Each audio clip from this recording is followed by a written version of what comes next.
Eichhorst entered a room in which a man was imprisoned. He would be his dinner. Then, Eichhorst slowly turned the gears.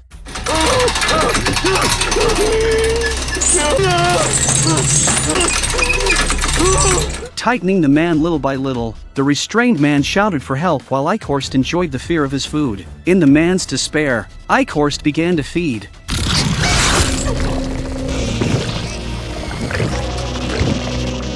After finishing, Eichhorst went to Stoneheart Group. They discussed launching an attack on humans during the solar eclipse. Vampires are terrified of sunlight, so the eclipse is the perfect time for the attack. By then, humans will become like lambs to be slaughtered. On the other side, F showed his superior the recorded video of the vampires, indicating that these creatures have started infecting people nearby. If they don't stop them, humanity will be doomed. His superior asked F to wait in the office while he went to report to the government. After his superior left, Jim told F to leave quickly as they wanted to arrest him. F sensed something was wrong when he saw his superior's expression while making a phone call, so immediately, he headed for the back door, but F's pass was revoked. Jim quickly swiped his own pass and successfully escorted F safely out of the building. Nora went to the nursing home to chat with her mother. Suddenly, a vampire appeared nearby. Looking for food, the staff tried to help but got bitten by the vampire's stinger. Nora quickly took her mother and fled from there. The next day,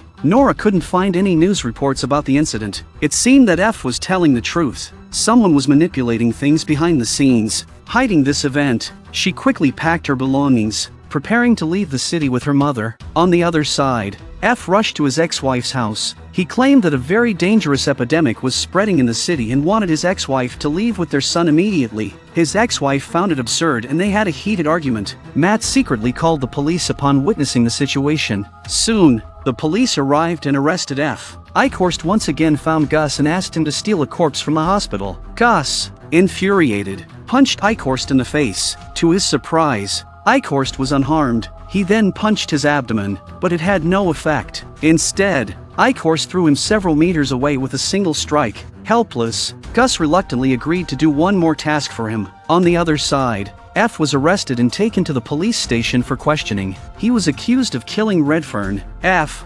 realizing the situation, revealed everything about the virus and the vampires, but the detective thought F was insane and planned to send him directly to prison. F immediately mentioned that he knew where the body was and promised that everything would become clear once they saw it. Meanwhile, with Jim's help, Gus and two others successfully stole the Redfern body. During the process, Felix, out of curiosity, opened the body bag and a stinger protruded from it. Felix was terrified and, to avoid complications, he cooperated with Jim to throw the body into the river. Abraham had been fighting against the vampires for years, knowing that the government officials protected their own interests, so he silently slaughtered vampires. Carrying a passenger list from the plane, Abraham arrived at the next location. Upon entering the house, he found no one inside, confirming that the vampires were hiding there. Since they feared sunlight, the basement became their gathering place. As Abraham entered the basement, a strong smell of blood hit him. Slowly, Abraham walked forward and discovered a group of vampires sleeping. Just then,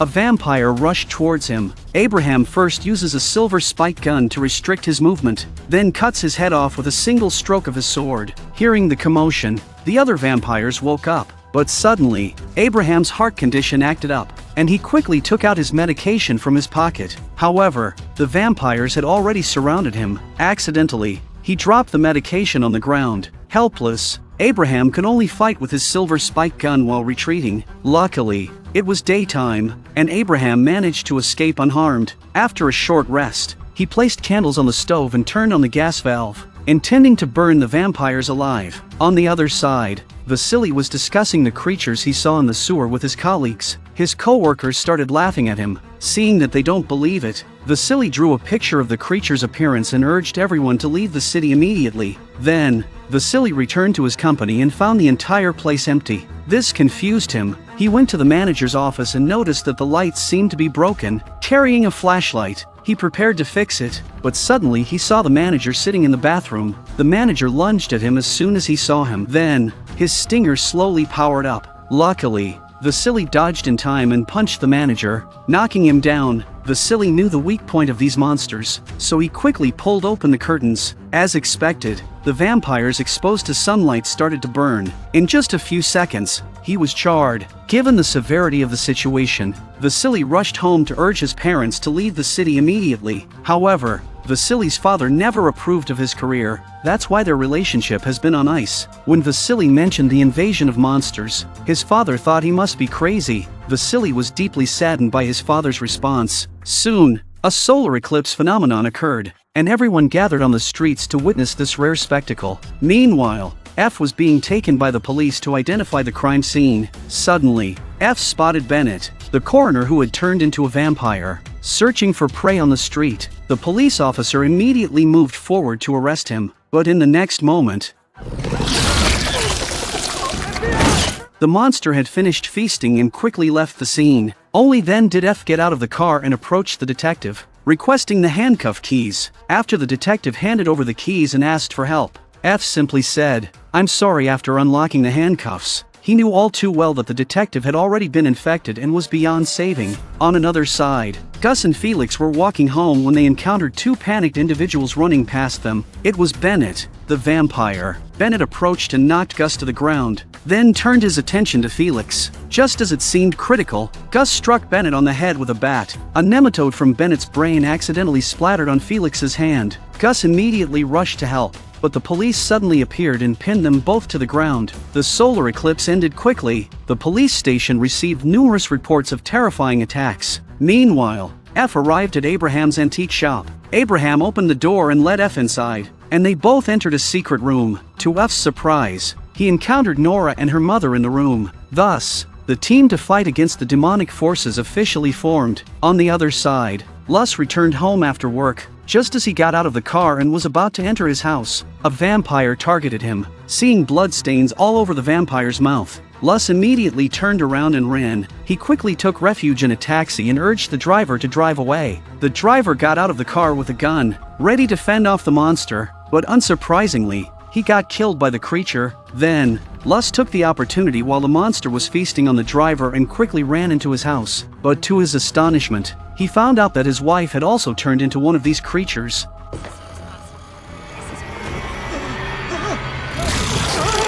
F and the others crafted numerous bullets made of silver to effectively eliminate the monsters. At this point, F expressed doubts, questioning how they could possibly kill all the vampires by themselves. He suggested broadcasting a video to unite all of humanity in resistance. After hearing this, Abraham advised him to give up on that idea. The man behind the curtain has gone to a lot of trouble to fight him at all. The only way to stop this disaster now is to find the source of the virus, the blood ancestor, and the only way to stop it is to kill him. They also needed to recruit more teammates to join the fight. Gus came to the station desperately trying to argue that Bennett wasn't even human. Not only was his blood white, but he also had a 2-meter-long spike in his mouth. The police didn't take it seriously. Subsequently, Gus and Felix were locked up. By this time, Felix had already been infected by the virus. He had a high fever and difficulty breathing. It's a symptom that the nematodes are multiplying inside him. Gus immediately found a prison guard, hoping to have a doctor examine Felix, but the guards don't care about him. On the other side,